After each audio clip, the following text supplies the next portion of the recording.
Selamat datang di channel Simar Imam. Sembari mendengarkan tinggalkan like dan komentarnya bosku. Jangan lupa pasang headset kalian.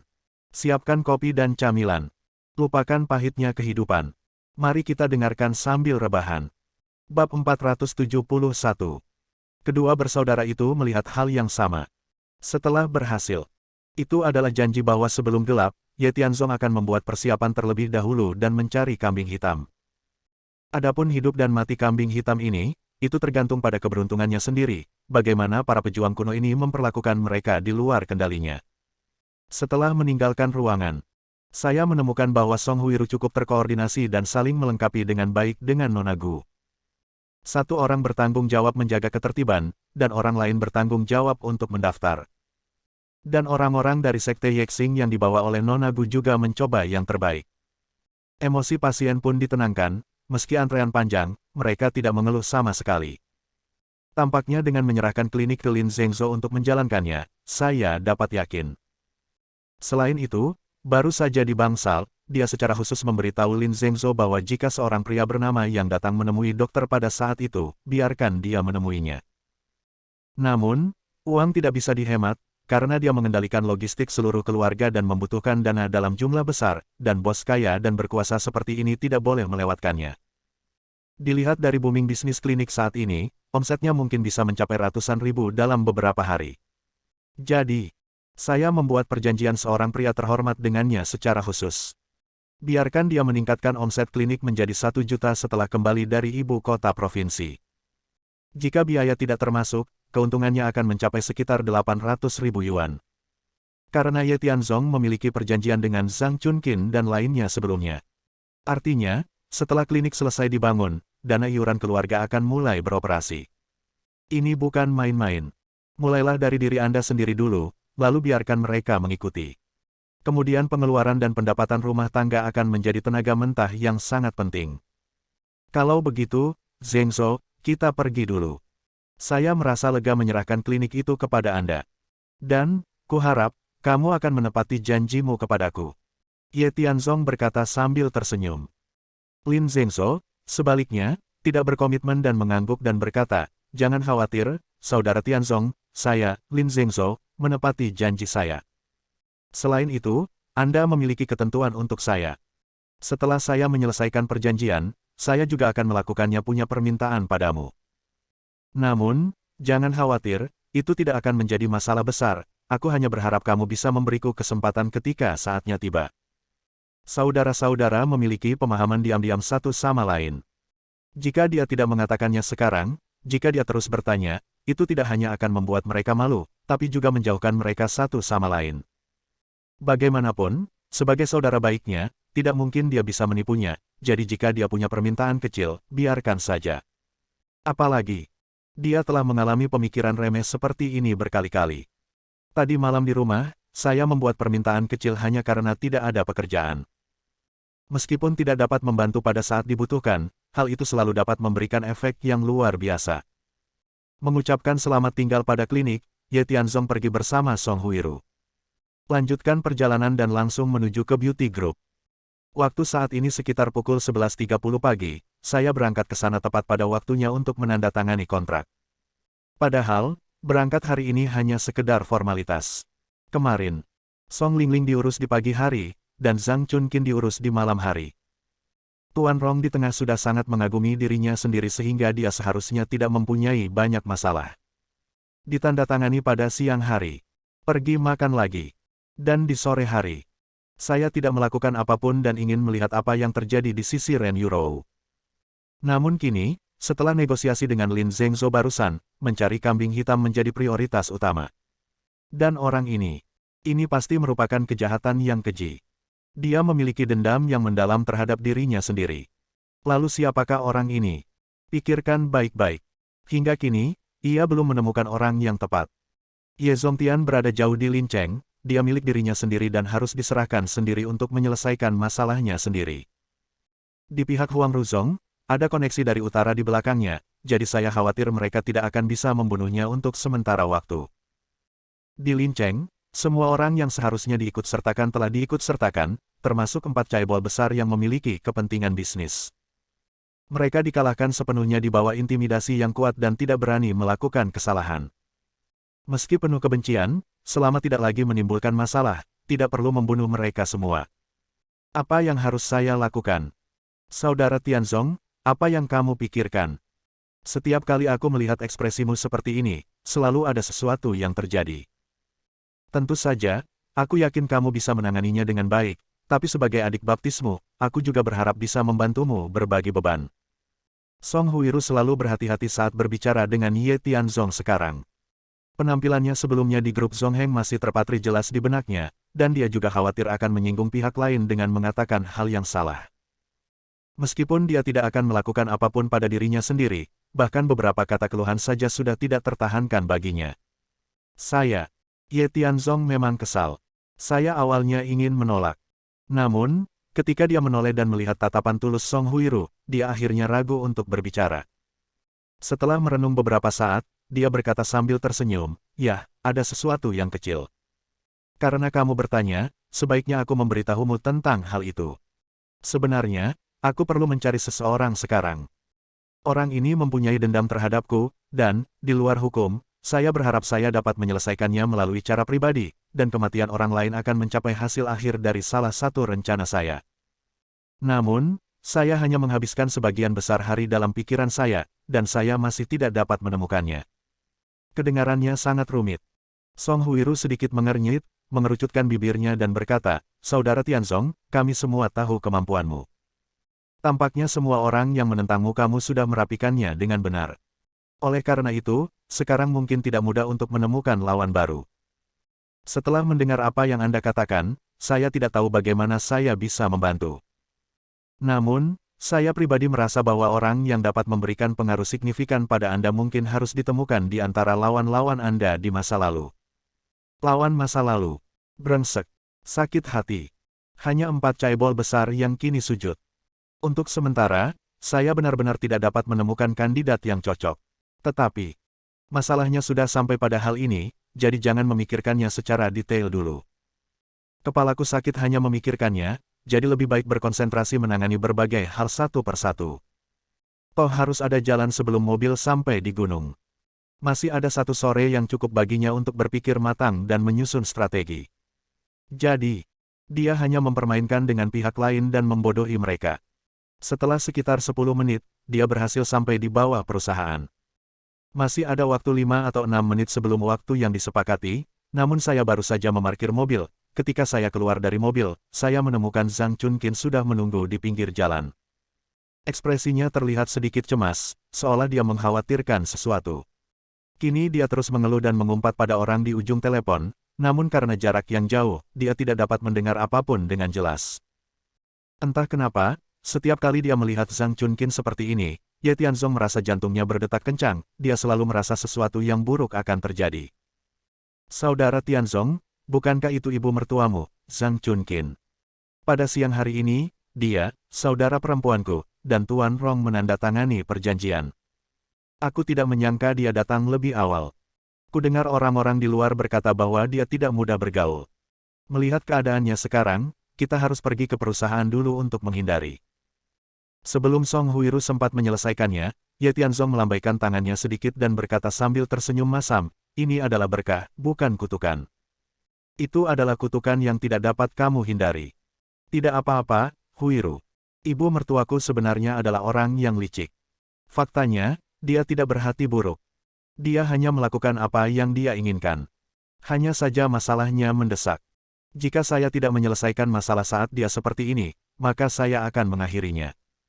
Menyerahkan beban ini pada istriku. Bukankah itu sepadan dengan kerugiannya?" "Ah, itu benar. Kalau begitu, ayo pergi ke sana." "Baiklah, pergilah ke sana." Ye Tianzong menarik napas dalam-dalam. Dia tidak terlalu memikirkannya, lalu membawa Song Huiru dan bergegas ke sana. "Mama." Setelah berjalan beberapa langkah, Ye Tianzong berinisiatif untuk menyapa.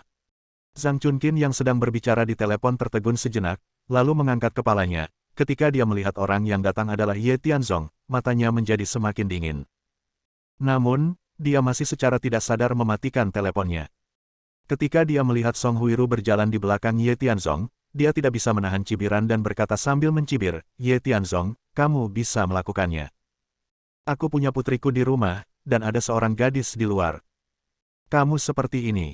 Apakah itu layak untuk Yurou? Bukan bibi, aku. Bu, lelukonmu sama sekali tidak lucu. Ye Tianzong tersenyum pahit, menyela pembelaan Song Huiru, dan memperkenalkan, Bu, ini Song Huiru, saudara perempuan baptisku. Yurou juga mengenalnya, jadi dia tidak ada. Huiru, ini ibuku.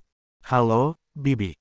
Song Huiru berpendidikan tinggi dan sopan, setelah mendengar ini, dia langsung berteriak dan mengulurkan tangannya untuk memberi isyarat. Tapi Zhang Chunqin tidak menyukai Song Huiru, jadi dia hanya melihatnya dengan dingin, lalu berkata kepada Ye Tianzong, Ye Tianzong, sebaiknya kamu lebih jujur padaku. Jika aku mengetahui bahwa kamu memiliki keterikatan dengan orang lain wanita di luar, maka aku akan membantumu dan segera menceraikan putriku. Jangan khawatir tentang ini, Bu, cintaku pada Yurou akan bertahan sampai mati. Aku, Ye Tianzong, hanya akan menjadikan dia sebagai satu-satunya wanita dalam hidupku, dan aku tidak akan pernah memiliki orang lain. Mendengus. Zhang Chunqin mendengus dan hendak masuk ke perusahaan, tetapi dihentikan oleh Ye Tianzong, yang bertanya dengan curiga, Bu, saya baru saja melihat wajahmu tidak terlihat bagus. Apakah kamu menemui masalah? Sekarang ayah dan Yurou tidak di sini, jadi saya orang yang paling dekat dengan Anda. Jika Anda memiliki pertanyaan, silakan beritahu saya. Mungkin saya bisa membantu Anda dengan detailnya. Lagi pula, kami akan masuk dan menandatangani perjanjian. Jika kamu masih ingin menandatangani, apa yang harus kamu tanda tangani? Saya tidak mau menandatangani lagi. Jika saya datang hari ini, saya akan menarik diri dari perjanjian. Zhang Chunqin tiba-tiba menjadi gila, berteriak, bahkan sangat tidak puas setelah menangkis Ye Tianzong, dia dengan marah keluar dari perusahaan. Ye Tianzong dibiarkan dengan wajah bingung, sedikit aneh dan sulit dipercaya. Bukankah ini gayanya? Mengapa rasanya, setelah tidak melihatnya beberapa saat, dia tampak seperti orang yang berbeda? Lagi pula, dia mengusulkan ide untuk membuat mereknya sendiri. Apalagi setelah mendapat izin Tuan Rong, dia merasa bahagia seperti anak kecil. Tapi sekarang, dia tiba-tiba berkata bahwa dia tidak akan menandatangani perjanjian itu, apakah dia bersedia? Kalau ada yang tidak beres, pasti ada monsternya. Pasti ada sesuatu yang salah dengan dirinya. Apalagi itu pasti ada hubungannya dengan panggilan telepon tadi. Namun, kita harus mencari tahu apa sebenarnya itu. Hal ini tidak hanya terkait dengan impian Zhang Chunqin, tetapi juga terkait dengan masa depan dan masa depan Song Lingling. Dia sama sekali tidak membiarkan kesalahan terjadi. Saudara Tianzong, sepertinya maksud ibu mertuamu adalah, jangan terlalu banyak berspekulasi untuk saat ini. Ayo masuk ke dalam perusahaan dan membicarakannya nanti. Ye Tianzong menarik napas dalam-dalam, dan tanpa berpikir terlalu banyak, dia menarik Song Huiru dan segera mengejarnya. Bab 472. Di jalan. Song Huiru masih sedikit khawatir. Saya menelepon saudara perempuan saya secara khusus untuk menanyakan tentang penandatanganan perjanjian. Ye Tianzong tidak menghentikannya, bahkan dia lebih cemas dari siapapun dan ingin mencari tahu apa yang sedang terjadi. Namun, tergesa-gesa hanya akan sia-sia, jadi lebih baik menunggu dan melihat apa yang terjadi. Berkomunikasilah secara singkat, luangkan waktu sekitar 1 menit, lalu tutup telepon. Kedua orang itu sudah sampai di meja depan gedung kantor. Sosok Zhang Chunqin sudah menghilang, dan dia jelas sudah naik ke atas. Saudara Tianzong, saya baru saja memberitahu saudara perempuan saya di telepon bahwa Zhang Chunqin naik ke atas. Dia mungkin mengalami sesuatu, dan emosinya tidak boleh terlalu baik. Minta dia untuk lebih toleran dan tetap tenang dulu, dan kita akan bicara tentang itu setelah kita naik. Ya, bagus sekali. Ye Tianzong sedikit mengangguk dan bertanya, apa yang dia katakan? Adikku dan Tuan Rong sudah berada di kantor, menunggu kami datang. Adikku tidak tahu tentang pembatalan perjanjian, dan Tuan Rong merasa semakin bingung. Jadi, kesimpulannya, Saudara Tianzong, tampaknya masalahnya bukan disebabkan oleh kita, tetapi disebabkan oleh Zhang Chunqin sendiri. Mendengar, Ye Tianzong merasa tidak nyaman. Jika bukan karena masalah Song Lingling dan Tuan Rong, maka perubahan ekspresi Chunqin yang tiba-tiba pasti disebabkan oleh suatu kesulitan. Namun, dia berkemauan keras dan suka menyimpan segalanya untuk dirinya sendiri, dan tidak mau berbagi atau mengungkapkan terlalu banyak kepada orang lain. Tampaknya ini adalah hal sulit lainnya bagi saya. Tetapi, selalu ada solusi untuk suatu masalah. Pada titik ini, dia tidak punya pilihan lain selain menghadapi kesulitan. Oke, Huiru, ayo naik ke atas. Sebentar lagi, kamu akan bertanggung jawab untuk menghibur adikmu dan Tuan Rong. Zhang Chunqin, izinkan saya membicarakannya. Betapapun sulitnya, masalah hari ini harus berhasil. Karena ini tidak hanya melibatkan impian ibu mertuaku, tapi juga impian adikmu. Selesai. Ye Tianzong tidak terlalu ragu-ragu, tetapi langsung berjalan menuju lift. Dan Song Huiru tidak memiliki terlalu banyak keterikatan. Dia percaya pada Ye Tianzong tidak peduli seberapa keras dia mengatakannya. Bagaimanapun, selama dia ada di sana, bahkan masalah besar pun tidak akan menjadi masalah. Ikuti ke lift. Naik sampai ke lantai paling atas. Berjalan menuju koridor, di ujung adalah kantor Song Lingling. Pintunya tidak tertutup. Zhang Chunqin mungkin baru saja berlari masuk dengan marah bahkan tanpa menutup pintu. Saat dia semakin dekat, dia bisa mendengar pertengkaran di antara mereka dengan lebih jelas. Tuan Rong baik-baik saja. Dia tahu betul bahwa Chunqin ini adalah ibu mertuanya. Dan Song Lingling adalah saudara perempuan baptisnya. Ada bos besar di kedua sisi, dan dia tidak boleh menyinggung perasaan. Jika ia memang ingin mewujudkan ambisinya, maka keputusan paling bijak baginya saat ini adalah duduk di pinggir lapangan, tidak memprovokasi siapapun, tidak menyinggung siapapun, hanya menonton dengan tenang, lalu bertindak sesuai situasi setelah ia muncul. Jadi, objek perdebatan sekarang, Zhang Chunqin lah yang berteriak, dan Song Lingling terpaksa melawan. Mengingat dia adalah ibu mertuanya, dia menahan kata-kata dan perbuatannya, tetapi toleransi buta semacam ini tidak datang dari Zhang Chunqin. Penampilan yang menyenangkan hanya memperburuk dan membuatnya sangat tidak enak untuk didengarkan. Jangan menundanya juga. Keduanya bergegas ke kantor. Tepat ketika kedua belah pihak tegang dan suasana menjadi sangat halus, Ye Tianzong langsung mendorong pintu masuk. Bu, Lingling. Apa yang terjadi? Kenapa kamu tiba-tiba memulai perkelahian? Setelah bergegas ke dalam rumah, Ye Tianzong bertanya dengan tidak sabar. Kedua orang yang masih bertengkar itu tiba-tiba berakhir. Song Lingling menarik napas dalam-dalam dan berusaha keras untuk tetap tenang. Song Huiru berjalan mendekat dan menghiburnya dengan suara rendah, menunjukkan bahwa dia harus berhenti bertindak gegabah dan menyerahkan segalanya kepada Ye Tianzong untuk ditangani. Tuan Rong, yang masih menonton pertunjukan, tanpa sadar berdiri, dia hanya menyeringai dan mengangkat bahu, menunjukkan bahwa dia tidak bersalah dan dia tidak dapat berpartisipasi terlalu banyak dalam perang antara kedua orang ini. Semua orang sangat menghormati Ye Tianzong. Hanya Zhang Chunqin, setelah bertemu Ye Tianzong, yang masih memiliki sikap acuh tak acuh dan berkata dengan nada menghina, "Apa yang saya lakukan di sini dan apa hubungannya dengan Anda? Berhentilah menyeret saya ke depan saya. Song Lingling, cepatlah. Saya tidak ingin berbicara omong kosong dengan Anda, cabut perjanjian antara Anda dan Tuan Rong, dan kami harus merobeknya di depan umum. Adapun apakah Anda ingin terus menegosiasikan kerjasama dengannya setelah itu milik Anda bisnis, dan itu tidak ada hubungannya dengan saya. Saya hanya ingin berpisah dari merek ini sendiri, itu saja. Nyonya Zhang, kita harus jujur dalam hidup kita, bukan? Anda tiba-tiba membatalkan perjanjian. Apakah ini membuat semua upaya awal kita sia-sia? Anda harus memberi kami penjelasan, jika tidak, saya akan menuntut Anda atas penipuan komersial. Apa kau percaya itu? Meskipun Song Huiru menghiburnya. Tapi sejak Song Lingling menjadi CEO, dia menjadi cukup canggih dalam berurusan dengan orang lain. Dia tidak akan menyerah begitu saja. Bahkan ketika dia melihat Ye Tianzong datang, dia masih belak-belakan, jika kamu tidak mengatakan apa yang ada di hatimu, kamu tidak akan bahagia jika tidak mengatakannya. Ini masalahku sendiri, apa hubungannya denganmu? Bagaimanapun, aku sudah membuat keputusan, jadi jangan menunggu lebih lama lagi. Hari ini, jika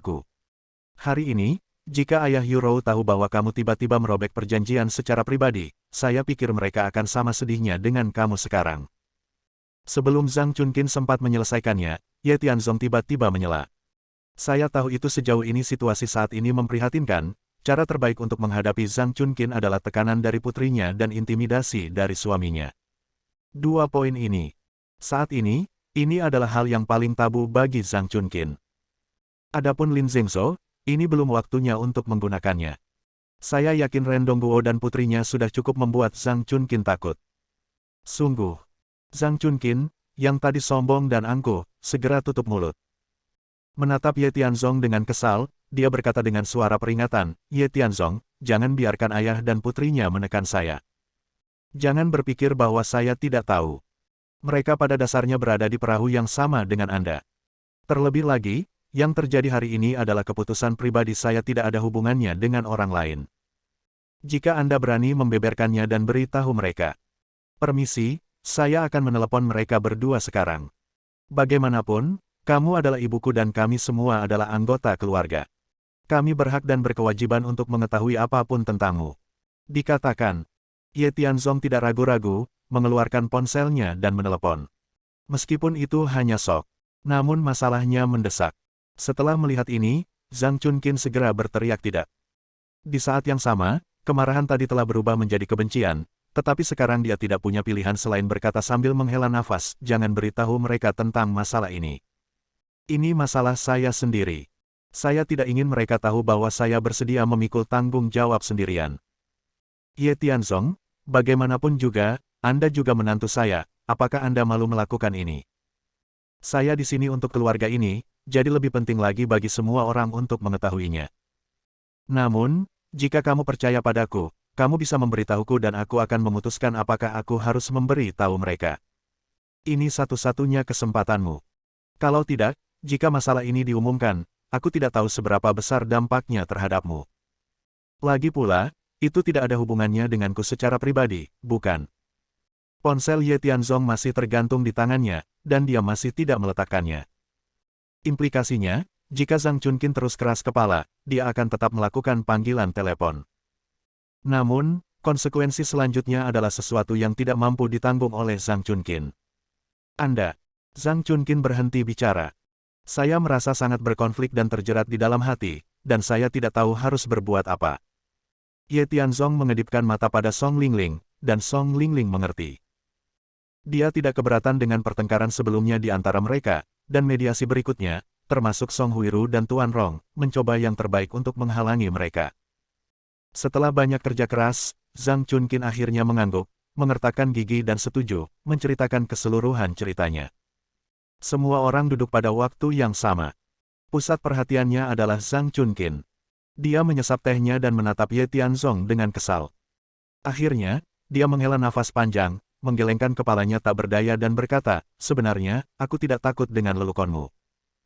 Sebelum aku menjalankan grup kecantikan, aku menggunakan untuk duduk di atas panggung, tapi itu terjadi beberapa dekade yang lalu. Baru-baru ini saya bertemu dengan seorang kenalan lama. Saya mencoba menghindarinya, tetapi hari ini, dia mengatakan kepada saya bahwa dia akan meminta saya uang yang saya kumpulkan ke grup secara gratis, ia pun menghentikan seluruh aktivitas bisnisnya. Kalau tidak, dia akan mengumumkan semua skandal yang saya lakukan di masa lalu. Ada banyak kesalahan yang pernah kulakukan di masa lalu, seperti hubungan asmara dengan tamu, atau video foto menemani orang sambil minum dan bernyanyi, tapi bagiku, itu hanyalah fitnah dan tidak berbahaya. Namun, rahasia di tangan kenalan lama ini adalah sesuatu yang tidak dapat aku tanggung, apapun yang terjadi. Begitu suami dan anak perempuanku mengetahuinya, aku khawatir aku akan kehilangan mereka. Oleh karena itu, grup kecantikanku berencana untuk pindah, dan dengan aku hanya bisa terpaksa menghentikan kerjasamamu, hanya demi aku, biarkan aku pergi, oke. Ini tidak terduga oleh Ye Tianzong. Saya pikir dia tiba-tiba ingin mengakhiri kerjasama. Tak disangka, ada rahasia tersembunyi di baliknya. Ye Tianzong masih ingat dengan jelas bahwa Zhang, yang sedang bepergian bersamanya saat itu, membawa foto video di tangannya, yang cukup membuatnya takut. Dan rahasia yang disimpan oleh kenalan lama ini membuatnya rela menyerahkan segalanya. Apalagi dia akan kehilangan suami dan putrinya secara bersamaan. Maka rahasia ini pasti serius. Apalagi melihat penampilan Zhang Chunqin, sepertinya dia tidak bercanda, tapi itu memang fakta. Nah, kenalan lama ini punya niat jahat. Jika dia tidak membantu Zhang Chunqin, saya khawatir dia akan diintimidasi oleh pihak lain selama sisa hidupnya. Merebut grup kecantikan hanyalah langkah awal. Bahkan dimungkinkan untuk menggunakan Zhang Chunqin untuk mengendalikan restoran hotpot, kamar dagang linceng, termasuk grup Ren, dan dorongan saya sendiri mungkin diambil selangkah demi selangkah oleh pihak lain. Kalau dipikir-pikir, ini sangat menakutkan, dan itu seperti duri di belakang. Bersambung. Nantikan bab selanjutnya bosku.